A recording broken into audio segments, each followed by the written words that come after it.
존경하는 국민 여러분, 그리고 1200만 기독교인 여러분, 30만 목회자, 25만 장로님 여러분, 특별히 지금 거대한 감옥에 갇혀서 태어나서부터 죽을 때까지 감옥에서 살아야 되는 2500만 북한 동포 여러분, 저는 오늘 이 시간에 역사의 분기점에 지금 서 있습니다.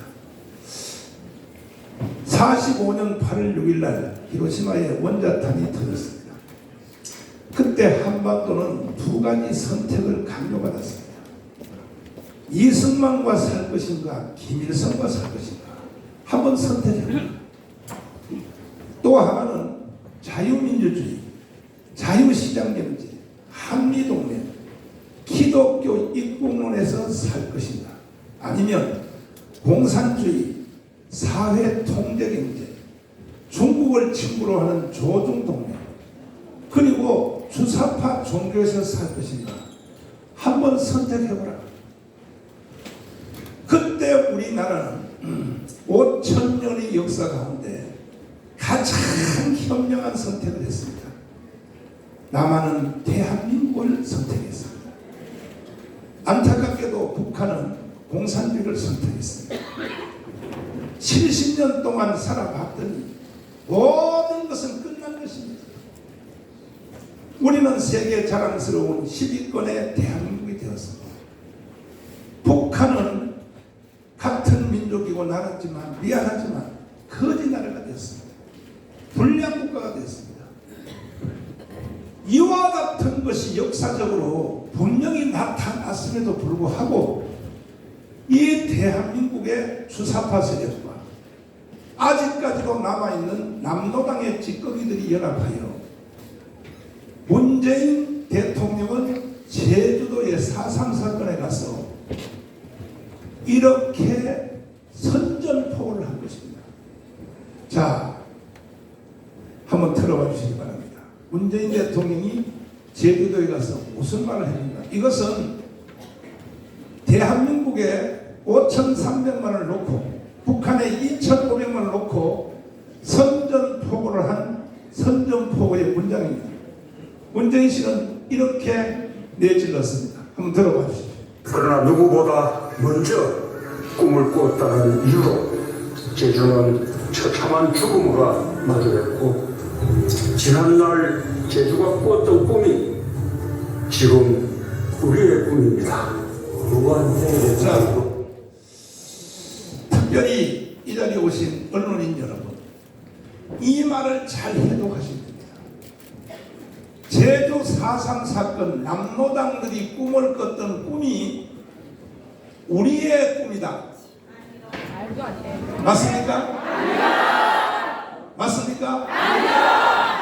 지금 제주 4.3 사건에 대하여 논쟁이 심각하지만은 그 과정 중에서 양민이 학살되었다는 것은 분명한 사실입니다. 그러나 그와 같이 동기가 일어난 것은 김대중 대통령도 반드시 선포하기를 이것은 공산주의자들의 무장폭동이라고 김대중 대통령도 그렇게 말했습니다. 그러나 그 중에서 죄 없는 양민들이 학살된 것은 국가가 보상해야죠. 누가 그걸 뭐라고 합니까? 그러나 문재인은 아예 뿌리 자체를 뒤집어서 우리 한민족 7천만, 해외 동포 850만 전체를 향하여 반역의 선언을 한 것이 뭐냐? 제주도 무장폭동이 일어난 남노당의 그 정신이 우리의 꿈이라고 했습니다. 우리의 꿈. 그러면 남노당의 꿈이 우리의 꿈이라면 대한민국은 다 북한 같은 나라로 가야 된다 하는 선전포고가 문재인의 선전포고입니다. 기자 여러분, 언제 시간 되시면 시간 관계없이 저하고 한번 토론해 보실래요? 도대체 이 말이 무슨 말입니까? 그럼에도 불구하고 지금 대한민국은 이러한 반역, 국가 반역자의 선전 포고를 듣고도 국민들이 이것들에 대해서 정리를 해야 될 주력 정당인 더불어민주당, 이건 주사파 정당이 되어서 대한민국을 해체하고 북한으로 가져가는 연방제 통일을 주장하고 있고, 이것을 저지해야 될 국민의힘 정당, 이와 같은 흐름에 대해서 전혀 감각이 없이 자기들끼리 내부 총질만 하고 싸움만 하고 앉았으니, 내가 볼 때는 이 대한민국은 희망이 없거든요. 겨우 자유우파 국민들과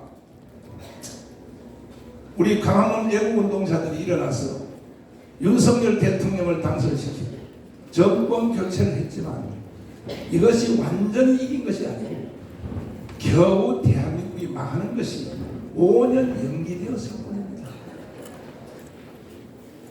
5년 후에, 아니고 반대로 1년 후 돌아오는 총선에서 자유우파 국회의원들이 과반수를 못하게 됩니다. 이 나라는 그날로부터 끝이 난다는 사실을 온 국민들은 잘 기억하시기를 바랍니다. 저는 양당에다가 단호히 요구합니다. 왜 제가 이렇게 요구하냐 하면은, 우리 대한민국이 건국되는 과정을 보면 남한은 박헌영의 남로당이 점령했고, 북한은 김일성이가 들어와서 북한을 완전히 점령했고, 그때의 유일한 희망인 기독교인들이 오판을 했습니다. 김일성 외삼촌이 강양옥 목사를 데리고 와서 북한의 기독교인들을 선동하니까 최고의 그때 목사인 부흥사 김익두가 속아서 넘어가서 김일성의 손을 잡고 북한 전역을 다니며 하나님이 보내주신 위대한 지도자라고 이렇게 북한의 그 기독교 세력들이 속아 넘어갈 때에 전문 목사인 한경직 목사는 이것은 아니다 판단하여, 한경직 목사님은 북한에서 태어나서 일제시대 때 신사참배를 한 실수를 했습니다. 95%의 목사들이 다 신사참배하니까 젊은 목사가 뭐 힘이 있어요? 한 소리 따라서 했습니다. 그 외에 새벽마다 통곡하고 그랬다 그럽니다. 돌아가실 때까지 내가 왜 그 순간을 이기지 못하고 신사참배를 했는가. 그 후에 북한에 김일성이 들어와서 북한을 틀어지는 걸 보고, 야, 나는 두 번째는 질 수 없다. 김일성 저놈을 내가 없애야겠다 해서 세상과 교회를 합하여 남북한 다 합해서 우리나라의 역사 이후로 최초로 기독교 민주당이라는 당을 북한에서 만들었습니다. 이것이 최초로 만들어진 당입니다. 김하신 목사와 함께 한경직 목사가 만듭니다. 김일성과 싸우려고. 그때 조만식 장로님이 말씀하시기를, 목사님 이렇게 하시다 순교당합니다. 빨리 싸울 시간을 벌기 위하여 남한으로 피하였어요. 나도 정리하고 내려가겠습니다. 그래서 한경직 목사님이 남한에 내려왔더니, 김일성을 피하여 내려왔더니 남한에는 박헌영이가 남로당을 가지고 국민들의 78%를 선동하여 틀어지고 있어서 제주도로 도망갈까? 제주도는 김달상 이덕구가 남로당의 무장폭동을 일으켜 하와이로 갈까? 얘라, 목사가 자기 혼자 살려고 미국으로 도망간다. 있을 수 없다. 난 여기서 순교하리라.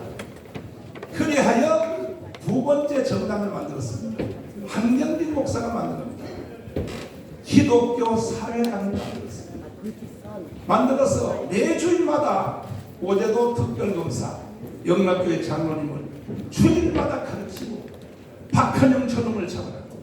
저놈을 잡지 않으면 대한민국 희망이 없다. 그리하여 결국 정판사 사건을 미행해서 잡았습니다.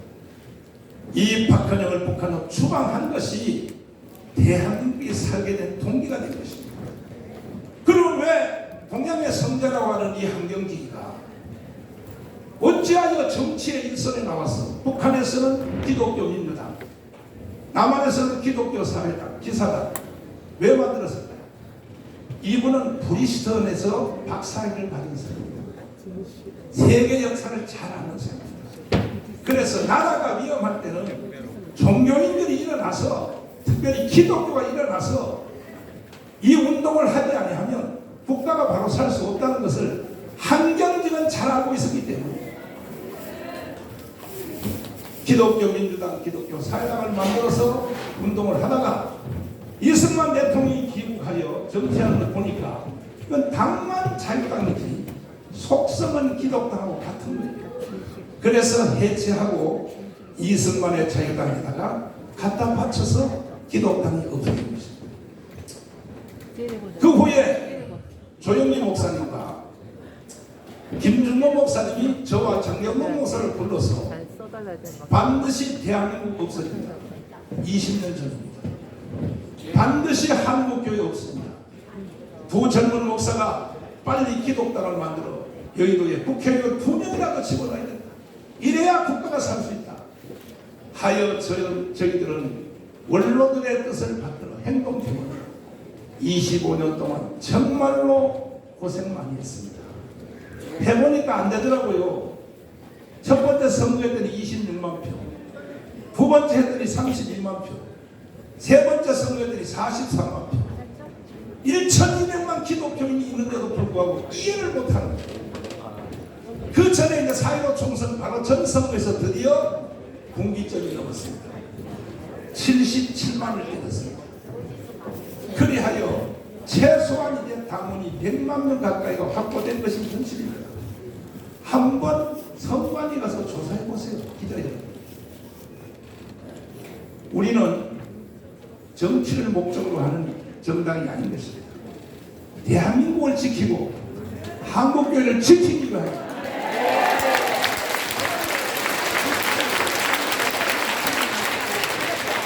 이렇게 진행하던 중에 가장 큰 사건이 무엇인가? 지난 정권에서 대한민국을 종전협정, 평화협정, 그리고 주한미군 철수, 그리고 연방제 통일, 전쟁 없이 통일하자 이 문재인 세력이 국민들을 사기를 쳐서 진행했던 이것에 대하여 강력하게 대응하여 우리는 비가 오나 눈이 오나 광화문에서 모여서 하늘의 하나님께 부르짖고 여기 또 응천 스님을 비롯하여 불교 세력, 천주교 세력이 함께 연합해서 5년 동안 투쟁을 해서 우리가 드디어 대한민국을 다시 살려내고 윤석열 대통령을 대통령 만들어서 정권 교체를 이룩한 것이 그동안 우리가 해온 모든 일에 가장 큰 일이 이루어진 것입니다.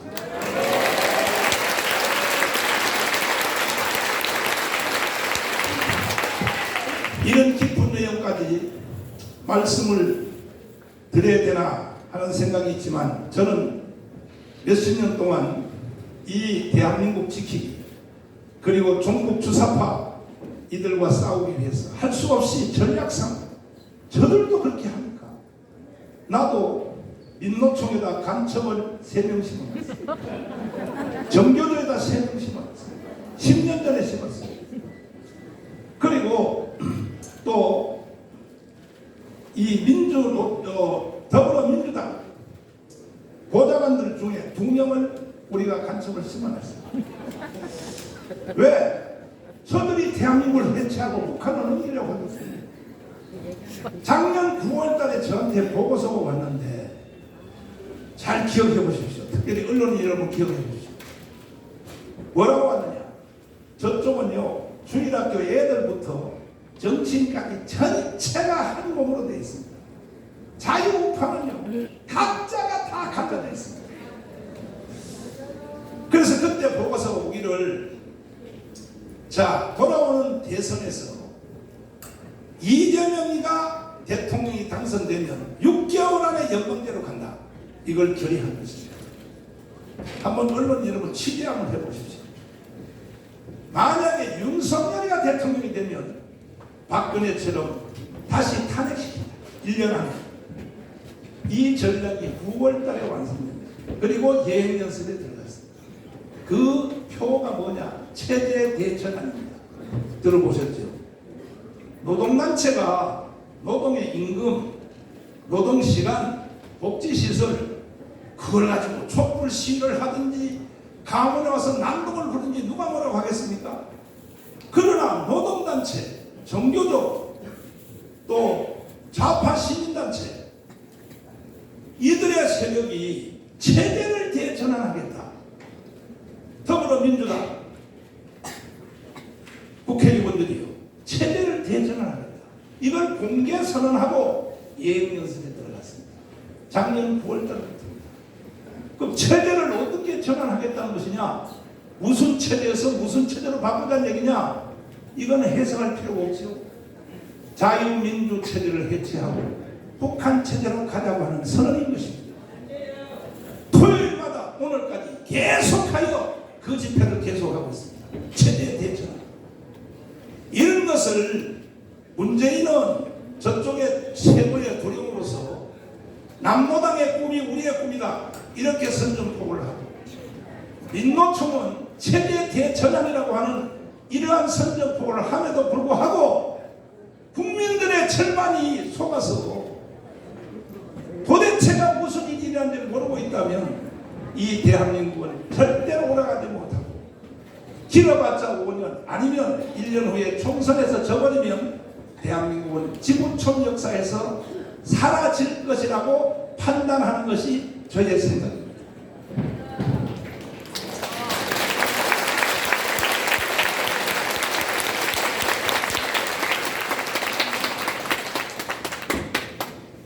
이럼에도 불구하고 지금 자유우파 안에 속한 국민의힘 정당의 일부 지도자들 정신을 못 차리고 정강 목사를 비난하고 정치 목사 왜 목회만 하지 왜 정치에 가입해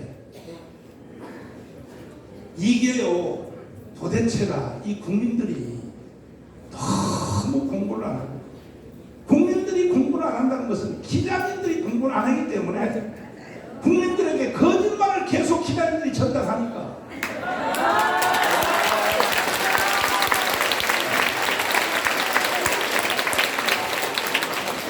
부산에서 오신 고신대 교수님 이성구 박사님